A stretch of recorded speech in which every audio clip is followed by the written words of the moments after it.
সাধারণ বিষয় না, কিন্তু আপনি যেভাবে বললেন এই পৃথিবীতে সবচেয়ে বড় বিষয় হচ্ছে তাওহীদ। এই পৃথিবীতে সবচেয়ে বড় বিষয় কি? এই পৃথিবীতে তার সাথে সবচেয়ে বড় বিষয় হচ্ছে আকীদা। আকীদা মানে ঈমান। তাহলে ধর্ম যেভাবে নাজিল হয়েছে এইভাবে তারা উপলব্ধি করে না, এই জন্য তারা আজকে মুখে এই ধরনের কথা বলতেছে।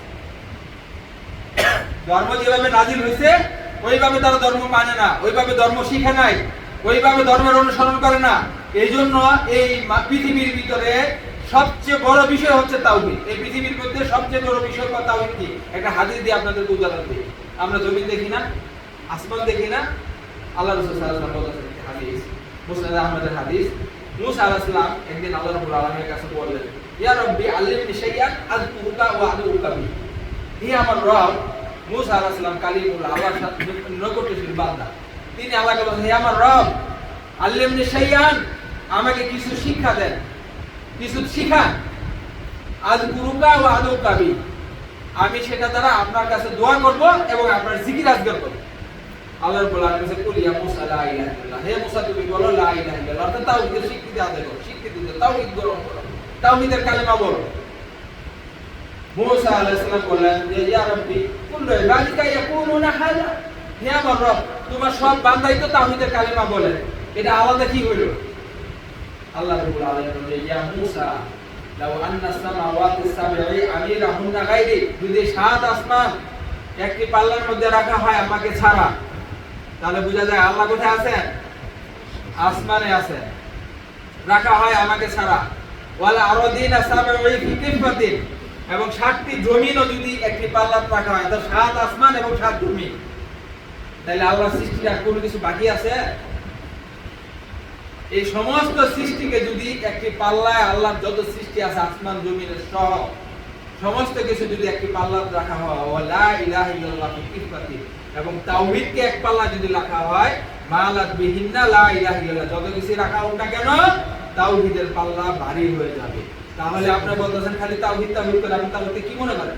আপনি ইসলামই বুঝেন নাই, আপনি দ্বীন সম্পর্কে আপনার ধারণা নাই, কিন্তু আপনি দ্বীনের বড় পণ্ডিত মনে করেন, নিজেকে বড় অহংকারী মনে করেন। এজন্যই আপনাদের এই দশা।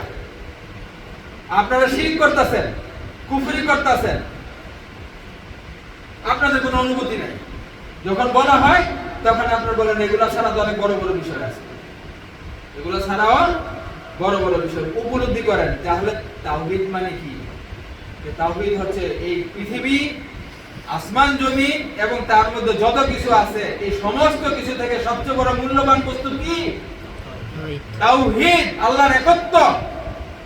এজন্য আমাদেরকে তাওহীদকে সবচেয়ে বড় গুরুত্ব দিতে হবে। যদি আমি নিজেকে মুসলিম মনে করি, যদি আল্লাহর দেওয়া দ্বীনের উপর আমি আসতে চাই, যদি আল্লাহর দেওয়া দ্বীনের উপর আমি আসতে চাই, তাহলে আমাদেরকে কি করতে হবে? তাওহীদকে সমস্ত কিছুর উপর আমাদেরকে গুরুত্ব দিতে হবে। দ্বিতীয় নম্বর দিতে হবে কি? আকীদা। আকীদা কি? আল আকীদাতু হুয়াল ঈমান। আকীদাই হচ্ছে কি? ঈমান। আচ্ছা আচ্ছা। আপনার যদি ঈমান না থাকে আপনি মুসলমান হতে পারবেন?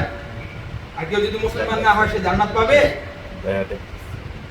তাহলে আকীদাকে বলা, আকীদা তো ব্যবহার করা হয়, কিন্তু আকীদা মানে ঈমান, বিশ্বাস।